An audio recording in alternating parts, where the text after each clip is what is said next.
If you're someone who enjoys stories about folk tales or historical fiction with a touch of magic, or stories about fairies, then this is the book for you.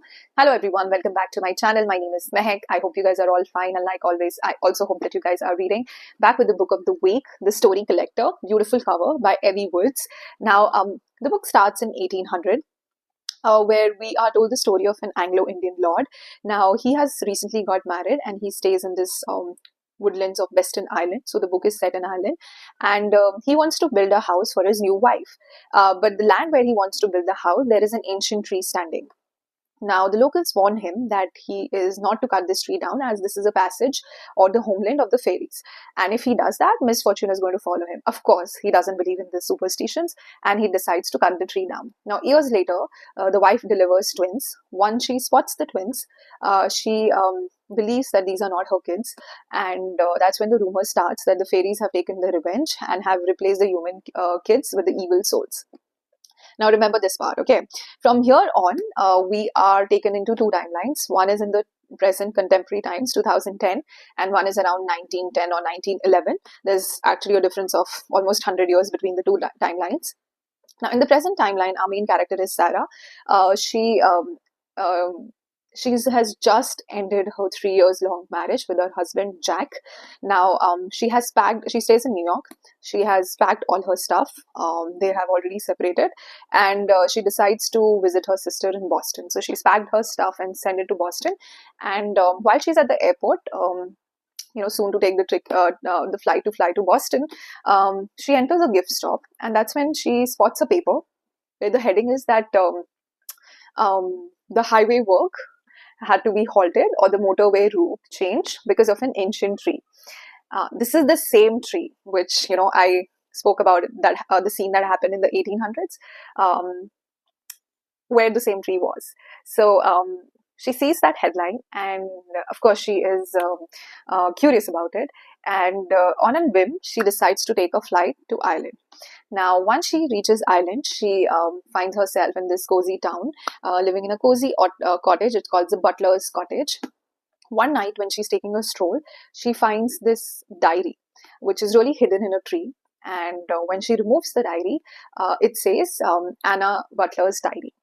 From here, we are taken back to now the 1900 period, around 1910 or 1911, where we are told the story of a second main character, Anna Butler. So Anna was a young farm girl, and she used to live with her parents and a brother. And one day, an American scholar named Harold visits them. Now, Harold is a scholar who is studying, who is doing the study of fairies and studying the Irish people belief around the fairies and the Celtic folk tales. Now, once he arrives to the town, he visits their place, and he's actually looking for an interpreter. That's when Anna decides, because she's someone who is looking for an adventure, something outside her monotonous routine, so she decides to take up this job. And that's when Harold and Anna, they start going around the town interviewing people, and that's when a special friendship forms between these two. And while Harold goes around and speaks to people, as a reader, you're introduced to some of the charming but also some very horrific encounters of local people with the fairies. So that part was really interesting.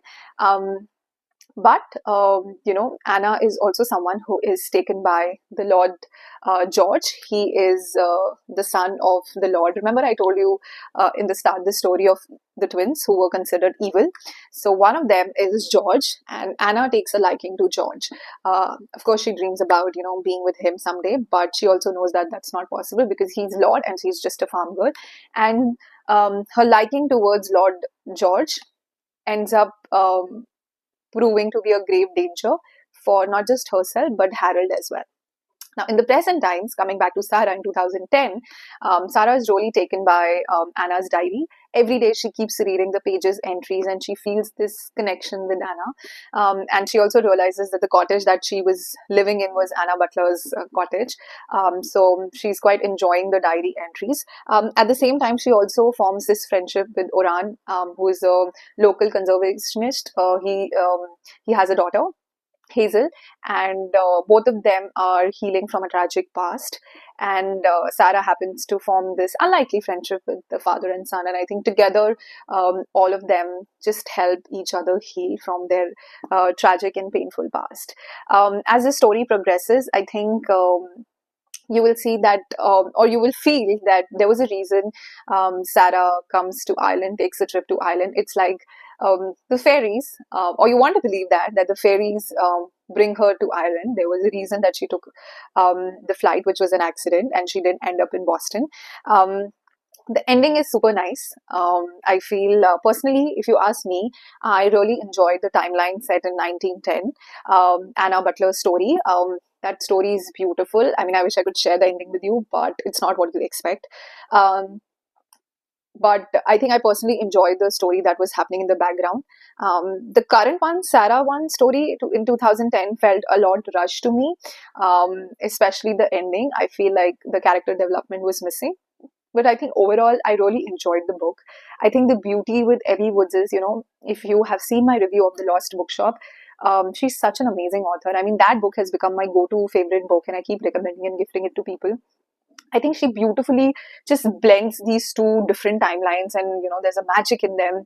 So it's like non-fiction, fiction historical story with this magic realism, and it's like a different world. Like I said, you don't want to come out of that world, and I think that's the beauty of this author. Like, her books are so engrossing. I think. Comparing the two, I think I would still prefer The Lost Bookshop. If you have not read it, please read that book. But I think the major theme of this book is family, heritage, healing, and of course, magic. So if you're someone who enjoys stories about supernatural, Irish folk tales, about fairies, then this is the book for you. One more interesting fact, like I said, Harold was, going around and researching about fairies.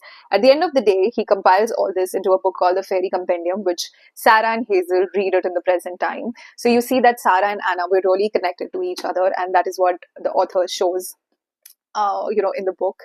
So definitely recommend this wonderful magical read. I think perfect for the Christmas holiday season.